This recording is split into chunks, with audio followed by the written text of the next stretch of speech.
High viewers. ఈరోజు నిఖిల్ ఎవరు మన కార్తికేయ 1 కార్తికేయ 2 ద్వారా ఒక రేంజ్లో పానిండు స్టార్ అయ్యాడు కదా, తను చీరాల్లో మాలకొండయ్య, మద్దులూరు మాలకొండయ్య థింక్ సో, ఆయన యాదవులు, ఆయనకి చీరాల టికెట్ ఇచ్చారు. ఆయన కొడుక్కి నిఖిల్ వాళ్ళ సిస్టర్ని ఇచ్చున్నారు. దెన్ ఆ చీరాల తరఫున కంటెస్ట్ అవుతున్న పర్సన్ ఎవరైతే ఉన్నారో టీడీపీ తరఫున ఆయన నిఖిల్కి మామయ్య అవుతాడు. అతను 2009లో ఒంగోలు ఎంపీగా టీడీపీ తరఫున కంటెస్ట్ చేసి ఓడిపోయాడు. ఆ తర్వాత వైసీపీలోకి వెళ్ళాడు. బట్ ఆయనకి జరగాల్సిన మంచి జరగలేదో మరి ఏమో తెలియదు. అగైన్ 2019 ముందు టీడీపీలో జాయిన్ అయ్యాడు. బట్ అప్పటికే ఇంకా సీట్లో అటు అలాట్మెంట్ అయిపోయింది కదా, వెయిట్ చేసి లక్కీలు ఇప్పుడు చీరాల టికెట్ వచ్చింది. సో చిరునవ్వుల చీరాల మీకు కావాలంటే టీడీపీకి ఓటేయండి, ఎన్డీఏ అభ్యర్థులు మీరు గెలిపించండి అంటూ నిఖిల్ ప్రచారం చేశాడు. చాలా క్లారిటీ చెప్పాడు అతను. రాష్ట్రం అభివృద్ధి చెందాలంటే చంద్రబాబు గారు కావాలి అన్నాడు. సింపుల్ పాయింట్ అంతే, అంతకుమించి చేయలే. మొన్నటికి మొన్న చంద్రబాబు నాయుడు జైల్లో ఉన్నప్పుడు సినిమా ఇండస్ట్రీ వాళ్ళు, బయట ఇండస్ట్రియలిస్టులు స్వచ్ఛందంగా ఎంతమంది రెస్పాండ్ అయ్యారో చూడండి. డెవలప్మెంట్ చేసి చూపించాడు చంద్రబాబు. ఈరోజు అప్పులు కుప్పలో ఉన్నా కనీసం కొంత ఆదాయం వస్తుందంటే చంద్రబాబు వల్ల. తెలంగాణ ధనకి రాష్ట్రంగా ఆ రోజు ఒకరోజు ఉంది అంటే అది చంద్రబాబు వల్ల. మొత్తం చెప్పుకుంటూ వచ్చినాయి. నా దగ్గర కింద వరకు కామెంట్లు పెడతా ఉన్నారు. నేను మన ఎక్స్ప్లెయిన్ కూడా చేశాను. చంద్రబాబు జగన్మోహన్ రెడ్డి ఇప్పుడు ఇస్తున్న సంక్షేమం కన్నా డబ్బులు ఇస్తానని అంటున్నాడు కదా, యాడ్ చేస్తాడు ఏంటన్నారు. చంద్రబాబు ఏం చేశాడు గతంలో ఒకసారి మీరు చూసుకోండి, దాన్ని మీకు అర్థమైపోయింది. ఇప్పుడు ఎవరైతే 20, 22, 23 సంవత్సరాలు ఉన్నారో వాళ్ళకి తెలియటం వల్ల జగన్ ట్రాప్లో పడిపోతా ఉన్నారు.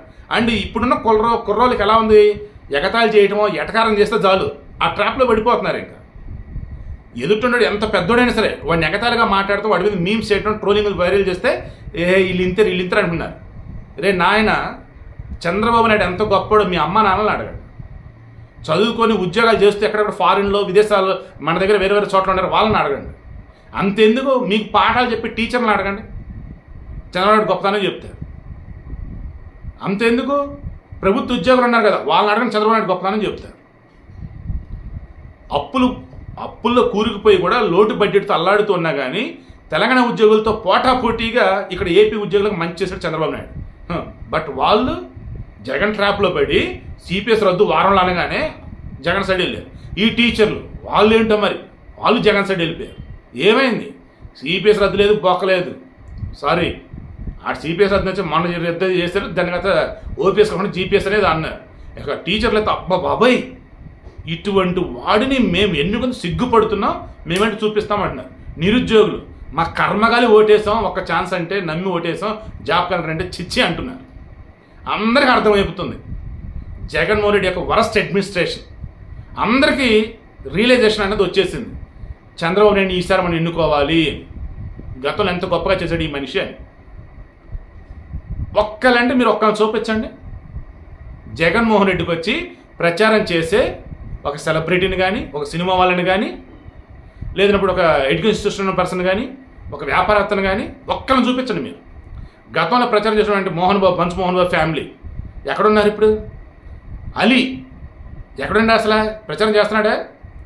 రోజే ఆమె పార్టీలో ఉంది కాబట్టి, ఎమ్మెల్యే ఉంది కాబట్టి, మంత్రికి ఉంది కాబట్టి తప్పదు, వెళ్తుందా? పోనీ ఆమెకు ఎవరైనా సపోర్ట్ చేస్తున్నారు? ఎవరు లేరు. 30 years పృథ్వీ వామ్మో వయసు అని బయటపడ్డాడు. పోసాని కస్టమర్లో ఉన్నాడు. అతని గురించి ఎంత తక్కువ మాట్లాడు అంత మంచిది మనం. సో మొన్న కూడా అలీ క్లియర్గా అన్నాడు, ఎన్నికలు అన్నాక పొత్తులు పెట్టుకుని వస్తారు, అందులో తప్పేముంది, కామనే కదా అన్నాడు. బట్ ఈ వైసీపీకి అలా కాదు, పొత్తు పెట్టుకోకూడదంట, సింగిల్గా రావాలంట. సో వీడియోకి ఇంట్రెస్ట్ మీకు అర్థమైందా? బుర్రన్నోడికి, చదువుకున్నోడికి, భవిష్యత్తు గురించి ఆలోచించోడు ప్రతి ఒక్కడికి కూడా చంద్రబాబు నాయుడు విలువ తెలుస్తుంది. జగన్మోహన్ రెడ్డి యొక్క వరస్ట్ అడ్మినిస్ట్రేషన్ ఏంటో కళ్ళ ముందు కనపడతాం. ఇంకా జగన్కి ఓటేద్దాం మీరు ఎవరు అనుకుంటూ ఉంటే ఒక్కసారి చంద్రబాబు నాయుడు వాల్యూ ఏంటో మీ టీచర్లని లేదా మీకు తెలిసిన పెద్దవాళ్ళని అడిగి చూడండి. అండ్ జగన్మోహన్ రెడ్డి ఏం చెప్పి అధికారంలోకి వచ్చి ఏం చేశాడు, ఇది ఒకసారి క్రాస్ చెక్ చేసుకుంటే చాలు. ఒక జర్నలిస్ట్గా నా రెస్పాన్సిబిలిటీ, నా రాష్ట్రాన్ని కాపాడుకోవాలి. ఓ నిజంగా నేను మేము ఉంచుతున్నా, ఎవరైనా తప్పుగా మాట్లాడతల్లా, తేడాగా బిహేవ్ చేయట్లా, క్రాస్ చెక్ చేసుకున్నాకే ప్రతిదీ మేము ఉంచుతూ ఉన్నాం.